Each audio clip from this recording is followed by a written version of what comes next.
Hey guys, welcome back to the channel. It's Tony, and this is going to be my top 25 video for 2025. I didn't do one last year. I was on YouTube a couple months when these started coming out back in late 2024. Didn't really know if that was for me or who all did them. Was it normal? And probably didn't have a lot of subscriptions to you guys who were doing them a year ago.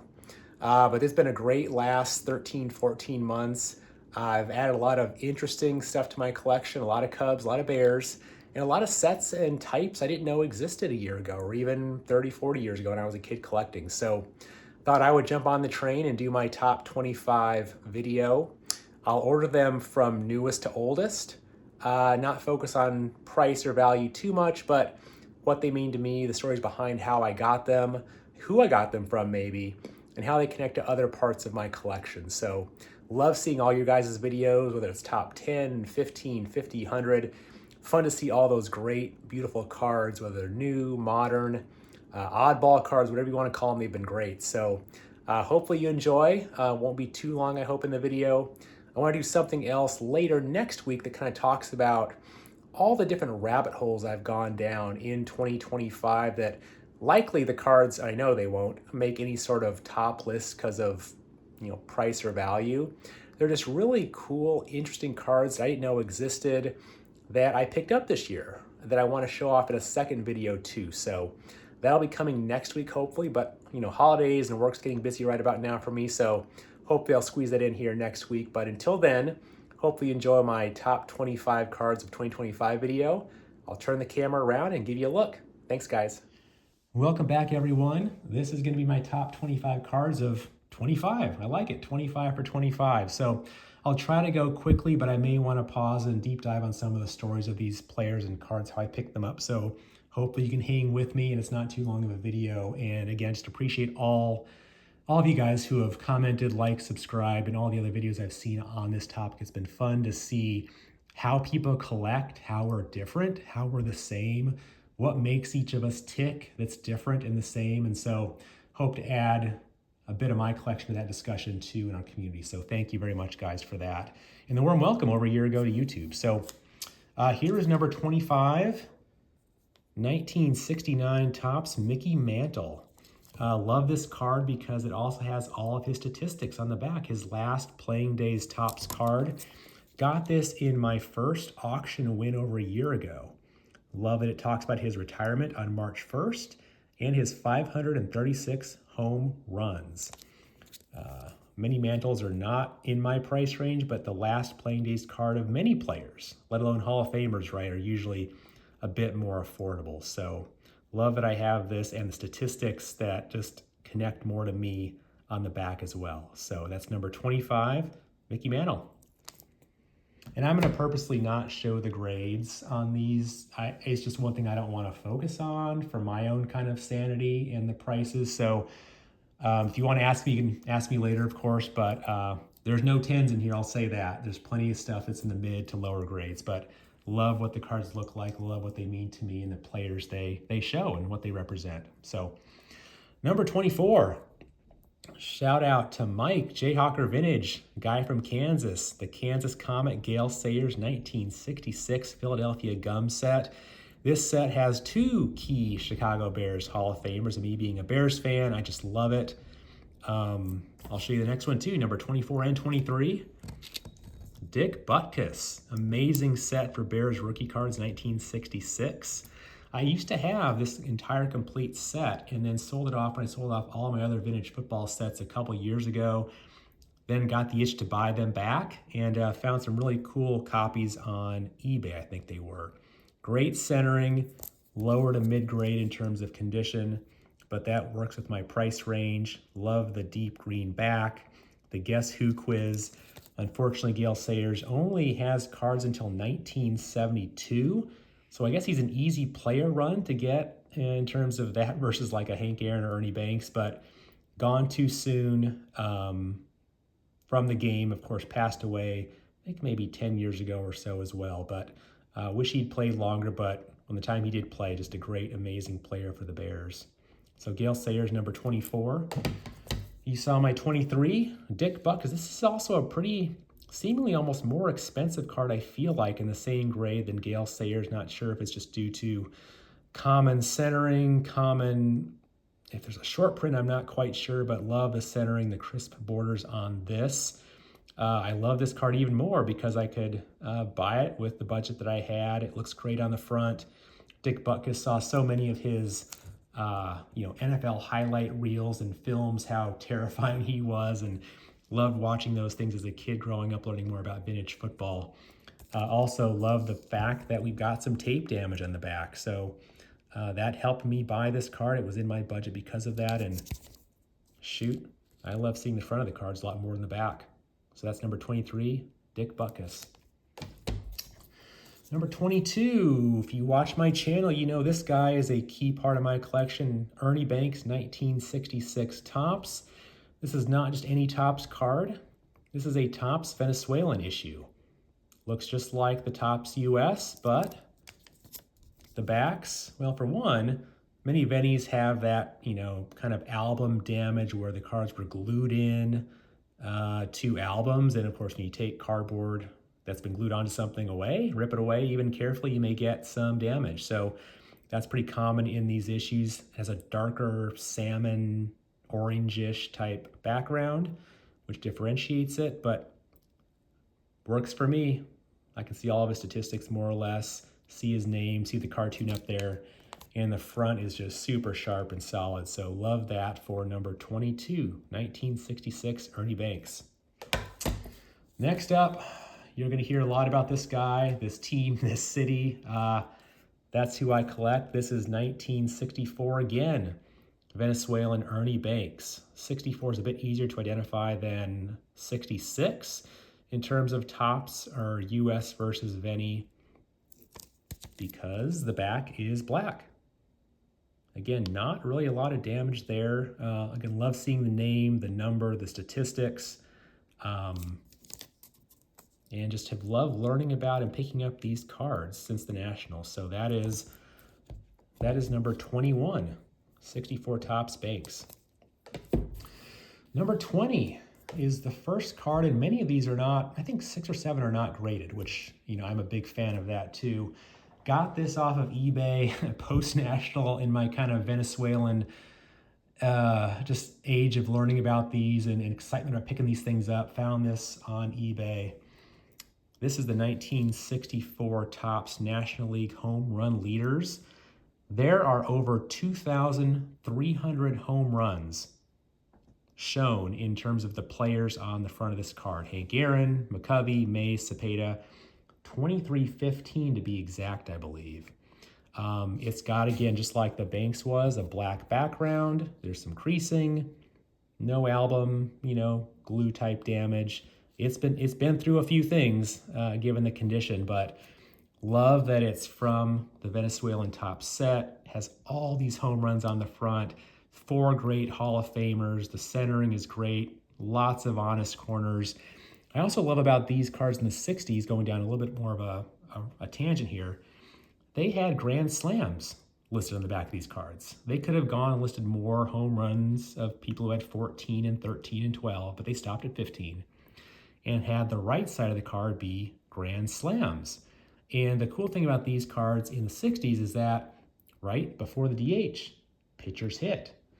And Mr. Carl Willie for the New York Mets had 1 grand slam in 1963. I think that's pretty cool.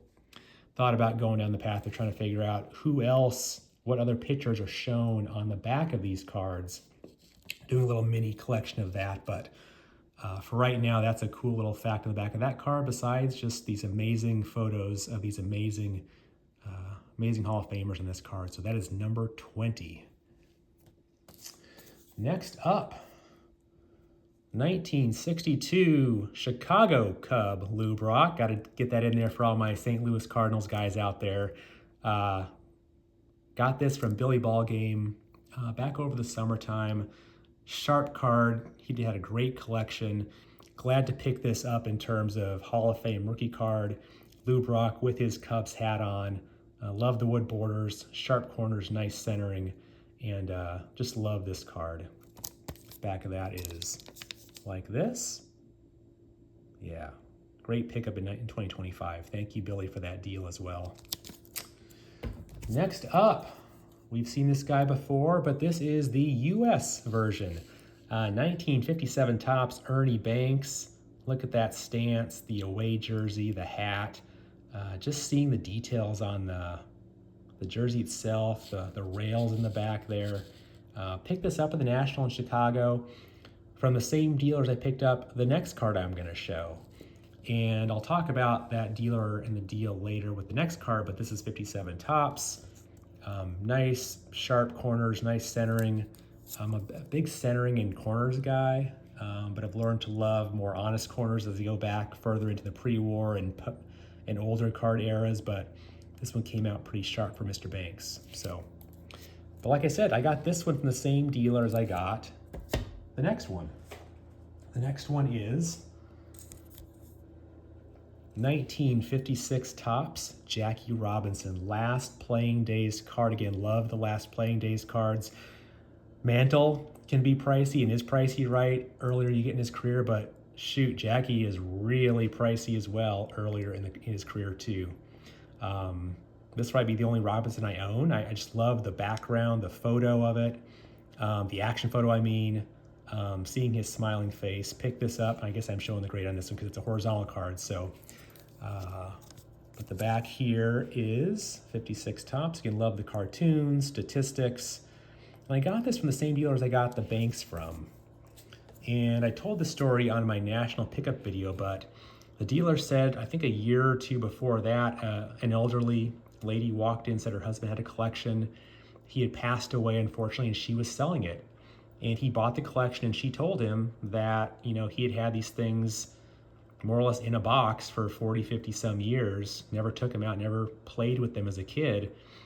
And he told me this after I bought the card. It wasn't like he was trying to convince me to buy the card because it looked good or had some provenance to it. But I mean, these cards, I looked at them over and over again, had my iPhone camera out, and I couldn't see a crease or wrinkle in them at all. They were amazing condition. I looked at so many Jackies at the National, but found this one perfect for me in my collection. So love this happened this year, and that is on my list. Happy to show it. 56 Jackie Robinson. Next up, card from the same year and a similar player we've already shown before. Surprise, surprise, Mr. Ernie Banks. And I guess I'll show the grades on these horizontal cards. They don't have the camera tilted in a way to not show that, at least initially. So this is 56 Topps Banks. Again, love that background action shot there. Love the centering on this too. The back of it.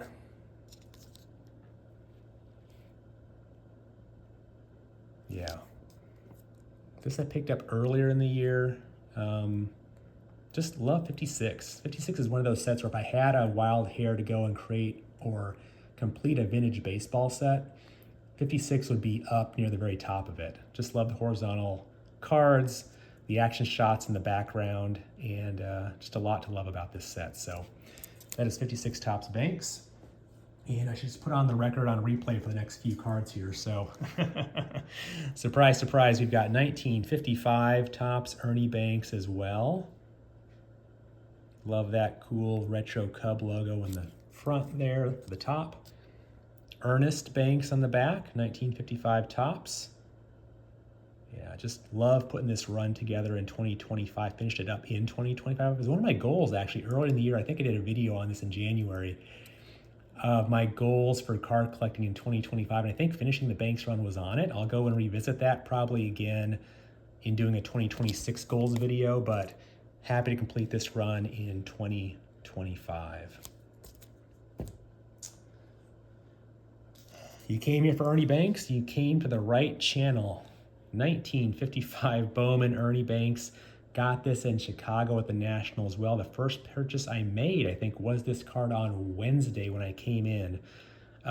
Never was a huge fan of the TV, borders of this set, but the more I pick up, the more I enjoy the retroness of it, I guess. And here's the back of that card as well. I love it says the best pitcher he's ever seen is Robin Roberts. Shout out to, I know that Steve and John P. did a Robin Roberts challenge, I think, recently. I saw their video on pickup. So shout out to them about that. And Ernie Banks saying he was the best pitcher he'd ever seen. So that is my 1955 Bowman, Ernie Banks. The next card up is the, I don't know if it's the top card in my collection, but the one I'm just smile at and think about and am overjoyed the most that I was able to pick this up in 2025. I've shown this before. My 1954 Topps Ernie Banks rookie card. I got this off a Facebook group earlier in the year, and it is an amazing, centered, sharp card. The reason I got it for the price I could afford at the time, I'm gonna move this camera just a little bit differently here so I can see more of the card, is this. It's got some leftover tape at the bottom here, but the tape actually, funny enough, highlights where the border is, if that makes sense, because it's on white, you can't really tell if it's centered or not, right? It's all white, the background, right?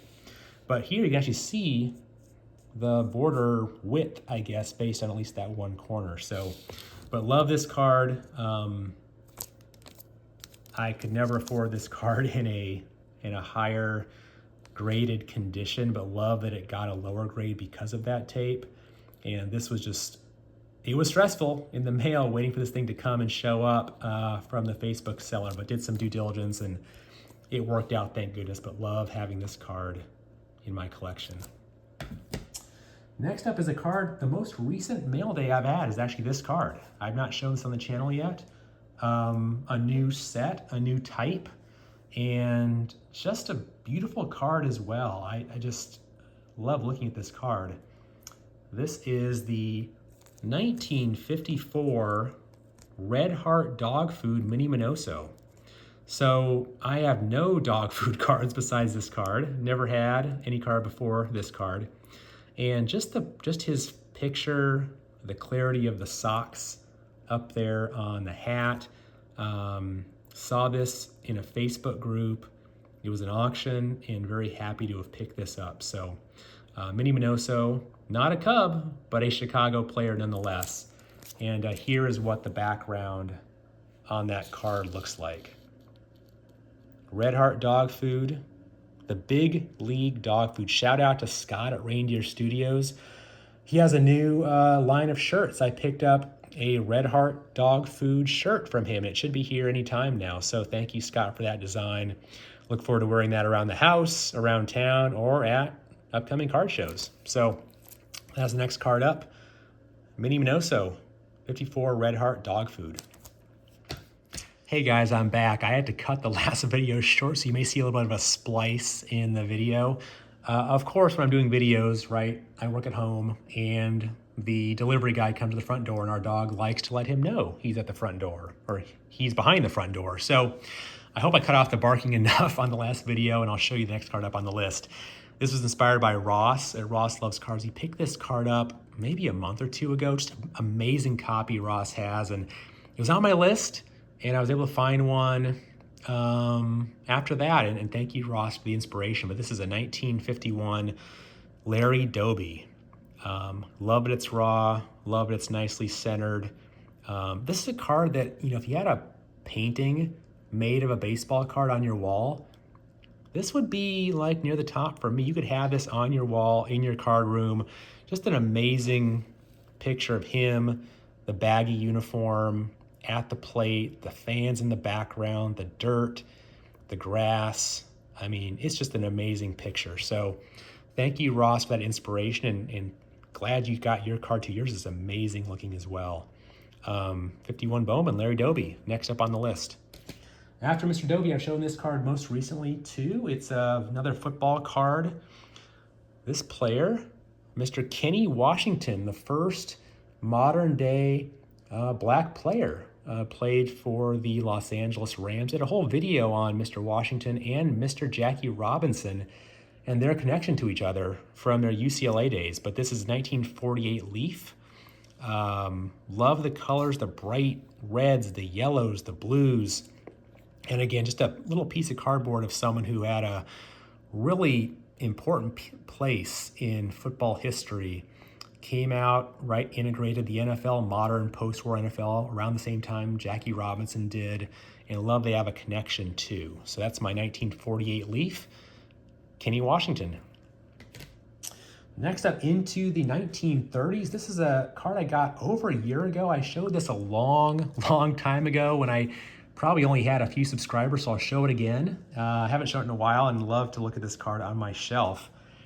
This is a 1935 Gowdy 4-in-1 of 4 great Cubs players from the 1930s. 3 of them are Hall of Famers.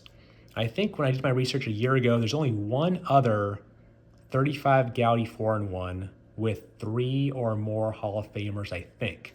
And this Cubs card is one of them. You've got Burley Grimes, Chuck Klein, Woody English, and Kai Kyler.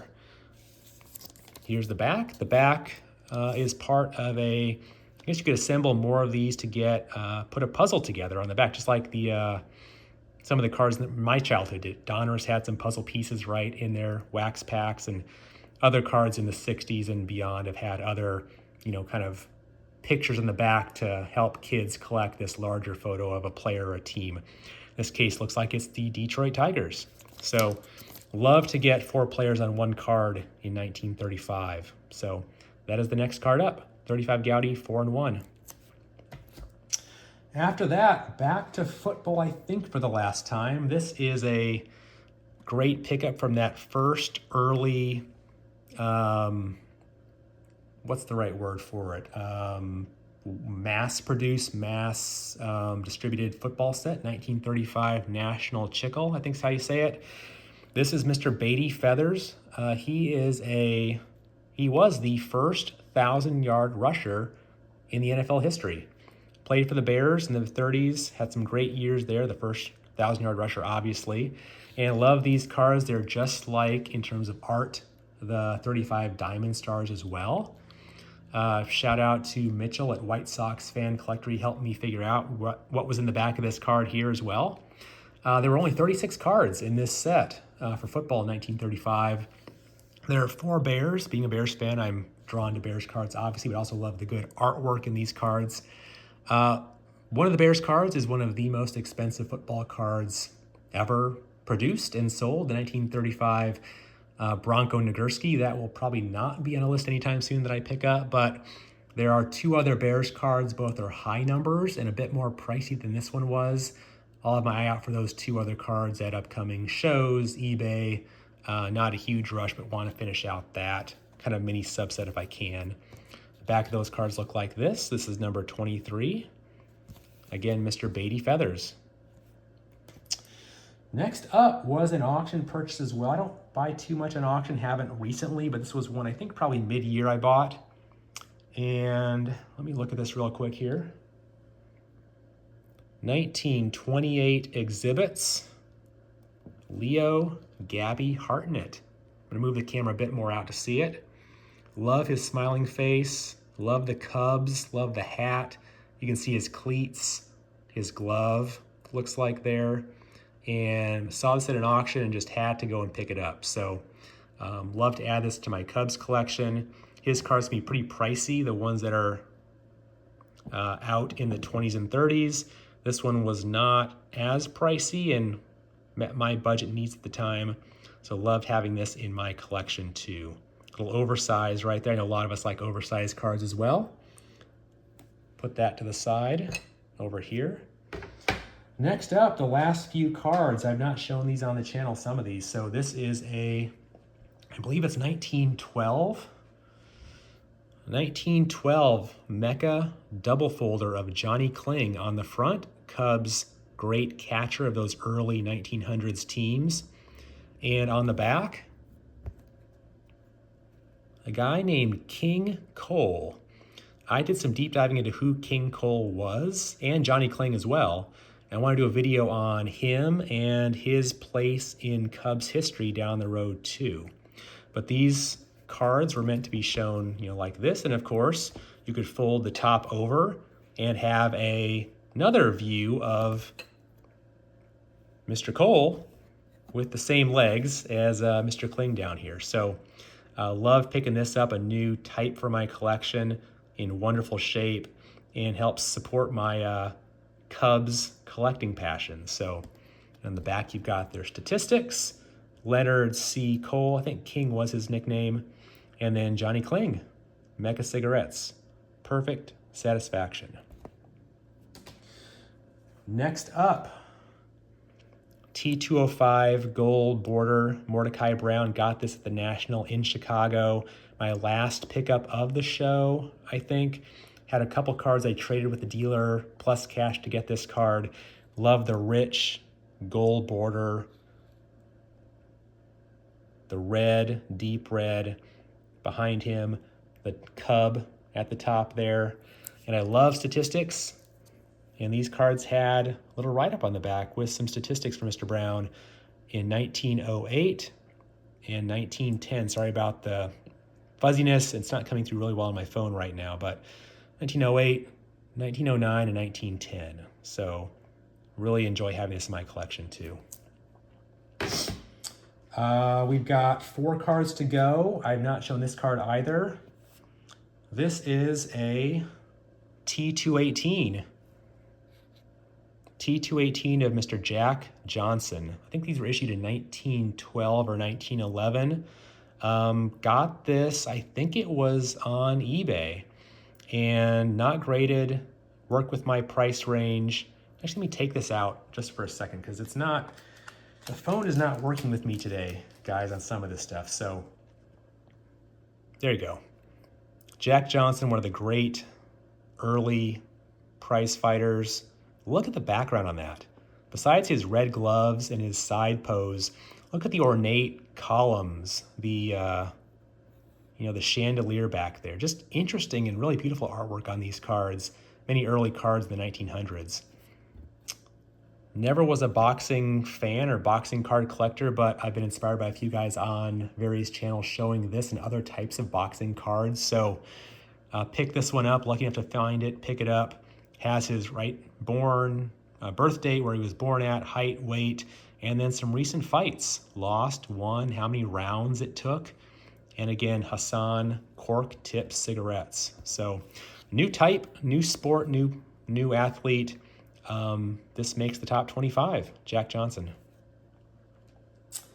Next up, you've seen this guy before, and no, it's not Ernie Banks since we are going in newest to oldest order, but this is a T206 of Johnny Kling. Again, great catcher for the Cubs in the early 1900s.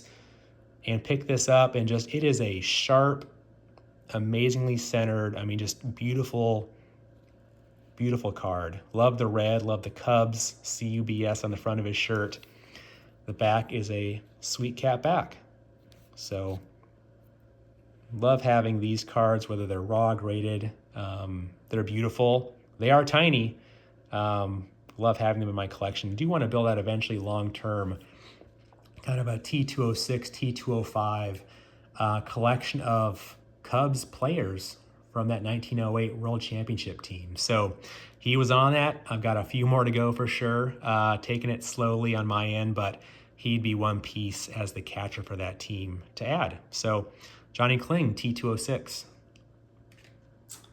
2 cards left, guys. 2 cards left. Thanks for sticking with me for this video. I know it's a bit longer than I wanted it to be, but thank you for sticking with me. Picked this up at the National too. You've seen this before if you watch my channel. T206, Frank Chance. Just love the yellow background, the striking yellow, kind of almost orangish background too. I love he has the double team notation, the Chicago down the middle and the Cubs on the side, Chicago Cubs. Love that kind of just neat piece of fact about his picture and the jersey he's wearing there. So Frank Chance, Hall of Famer, Cubs Hall of Famer, and the back is an old mill back. Very clean, very simple. Baseball, love that space between the word base and ball.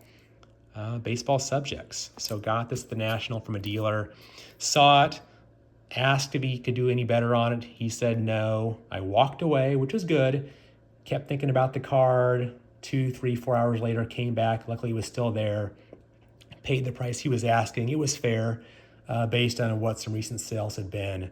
But I'm definitely glad I didn't let this one get away at the National. So T206, Frank Chance. And the last card is actually, I'm going to switch one up on you. It's not older than the T206 Frank Chance.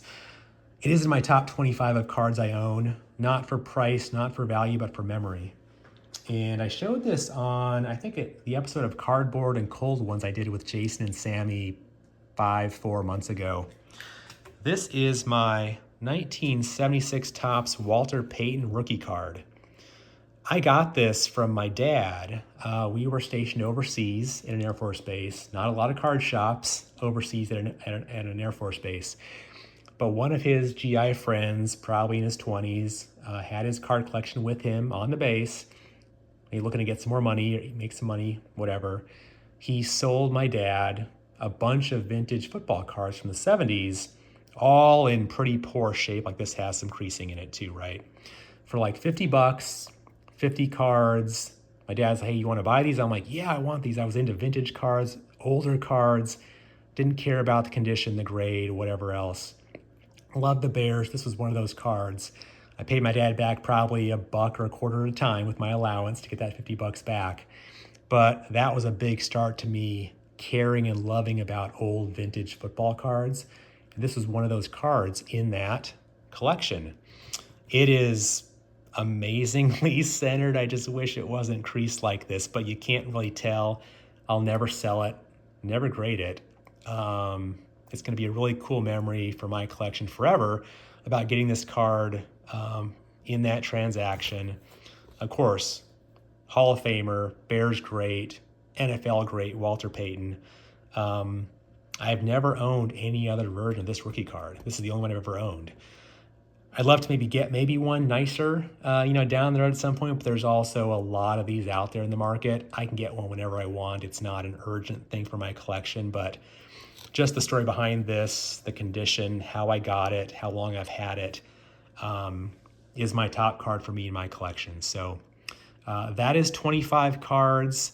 I think I've been rambling for quite a while. Hopefully you guys have stayed with me. I appreciate it so much. I just love talking about cards, telling stories about how I got them, what they mean to me, what I like about the artwork, the player, the history, the back, the condition of it. I love card collecting, the history behind the cards and the players themselves. So thank you guys very much. That's my top 25. Love to hear any comments you'd have on it, stories you connect with, players you connect with. Keep putting those videos out.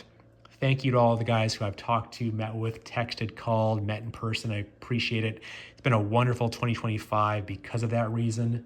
Have a great rest of the week, and I'll talk to you guys later. We'll see ya.